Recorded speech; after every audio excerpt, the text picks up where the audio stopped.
What I'm talking about. We're finishing up your advice on couples when they become a blended family, and then we were talking about Tyler and your relationship with him.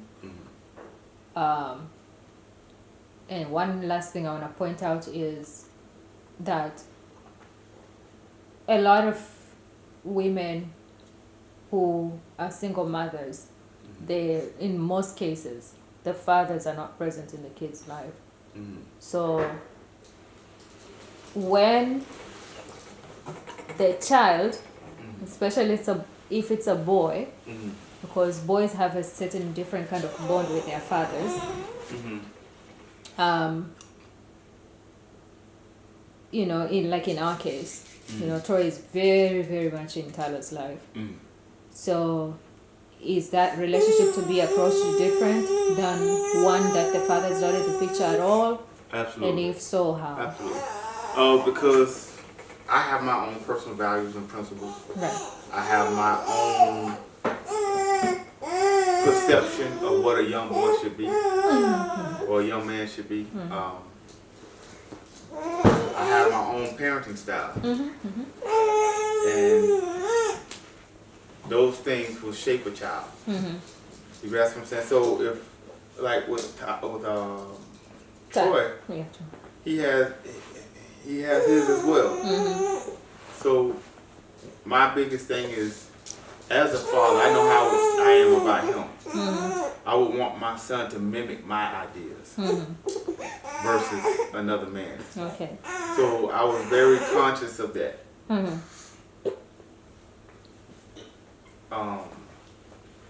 And limited by that. Okay. On top of the fact that, you know, of when you guys first came, you were in the middle between me and Tyler's bonding. Yeah. So that kind of set the tone as far as how I would interact with Tyler. You grasp what I'm saying? So at that point, it was more so of he's a good kid. So all there was left for me is for me to instill some of the better qualities that I have in myself and him. But because I respect him and his father's Bond. identity, or desire for his son's identity, I backed off. Okay. So, I mean, what else is there? You know, what else is there for me? He's excellent in class. He's very well mannered.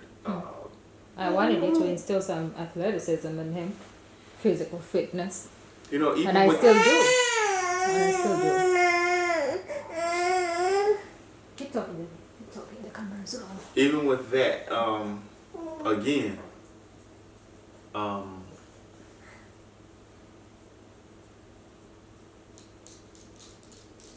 I know how I am when I'm kind of pushing people. You know, I hold accountability. I don't believe in half of doing anything. You know what I mean? And if I'm going to teach him anything, I want to teach him the correct way. Because it's not just about doing the exercise. It's mental strength at the same time. Right. It's mental toughness, building that characteristic. Right. And so my idea was, if his father didn't see the necessity in that,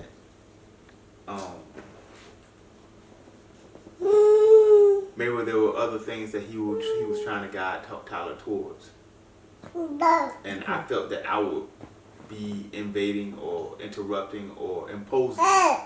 Oh, could it be because? Watch.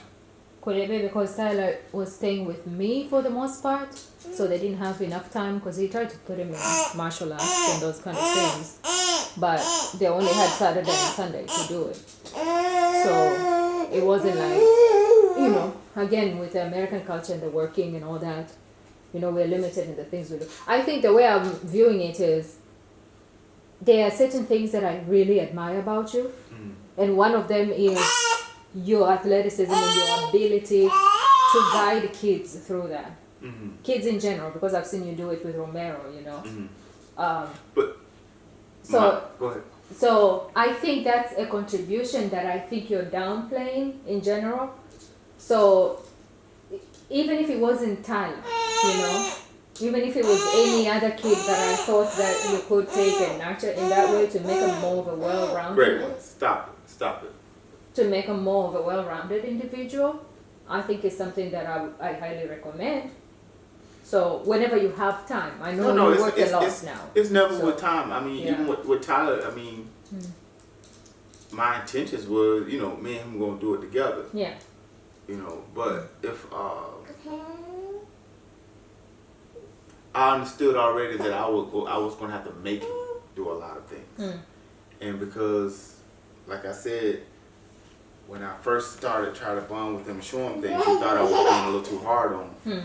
So that kind of like set the tone, you know, because I was gonna have to motivate him. Right. Absolutely. You know, and me motivating him, you know, I would never put my hands on him or anything like that.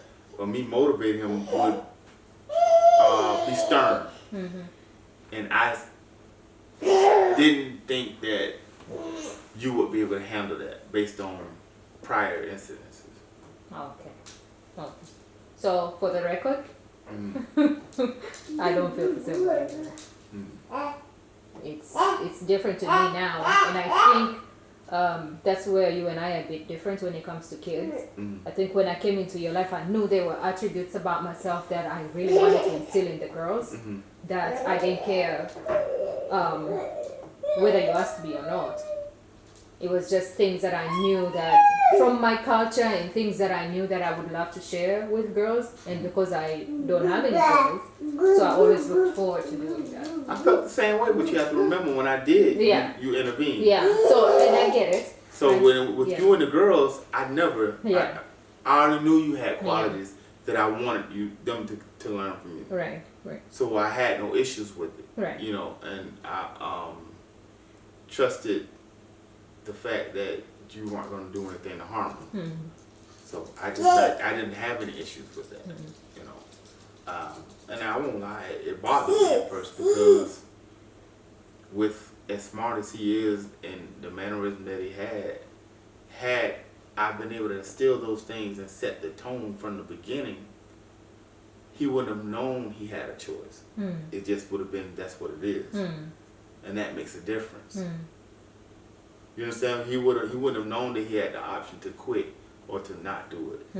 That's just what it was. And it would have been easier for him to deal with, except because he had just came into a new environment. Okay, this is what I'm doing now. And I could have talked to him and, you know, and explained to him how it was going to help him in the future. And he would have been able to see it as it started to happen. As he started to show it and exemplify those different characteristics, I would be able to comment on him. And show him how he's changed, how he's grown. And that, to me, that's manhood. That's instilling confidence and self-esteem. Absolutely. So it was a pattern, and it was a way that was done to me that I wanted to share with him. And it wasn't easy, but that's life. Life isn't easy. But you know, I have to admit that, you know, a big part, I take responsibility for that, a really big part of that. Great one. And like I stated for the record, I feel very different now. You know, especially because now we have another son. You know, we have a son together. So I feel like, and I also think because I see how we have grown and we are really coming into an understanding on how we are as people. So I think a big part of it too is I'm a bit more comfortable with you. Great one. And how you are as a man. So I have to apologize that Supreme, stop it. I felt that way before, but now Before I come get you. but now it's different. Okay, moving along. Moving along. Moving along, baby. Ooh, I think this is the part that is a bit. Can my phone at least open up? Don't knock me out. Okay.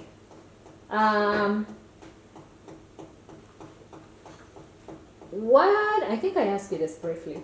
What are you going to do different as a man in raising your son to what you did with the girls? What am I going to do different? I'm going to do what I've always wanted to do. I'm going to push him and instill a lot of habits Mm-hmm. in him early and explain them all, explain my actions to him, or explain why I'm doing it, you know. Not to shape him to who I want him to be, but to shape him to be able to be whoever he wants to be, whatever he wants to be. Okay. That's good. That's good. That's really, really good. Because I'll be able to think like him, Yeah, exactly. because he's male. Right.